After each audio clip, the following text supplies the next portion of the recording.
દિલ્હીમાં આજે શનિવારે સવારે નીતિ આયોગની બેઠક મળી હતી। વડાપ્રધાનના અધ્યક્ષ સ્થાને યોજાયેલી આ બેઠકમાં વડાપ્રધાને દેશના વિકાસ માટે કેન્દ્ર અને રાજ્યો વચ્ચેના સંવાદને મહત્વપૂર્ણ લેખાવી જણાવ્યું હતું કે દેશની પ્રગતિમાં રાજ્યોની ભૂમિકા બહુ મોટી બાબત છે।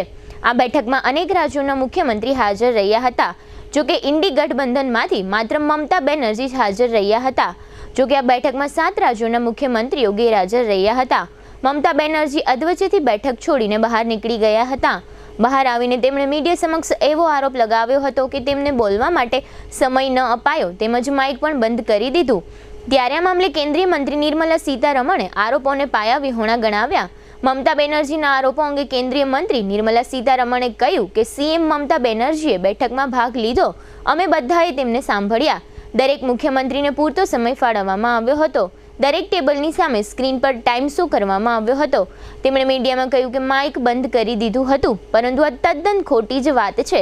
દરેક સીએમને બોલવા માટે નિર્ધારિત સમય આપવામાં આવ્યો હતો। આ બાબત દુર્ભાગ્યપૂર્ણ છે કે પશ્ચિમ બંગાળના સીએમ દાવો કરી રહ્યા છે કે માઇક બંધ કરી દેવામાં આવ્યું।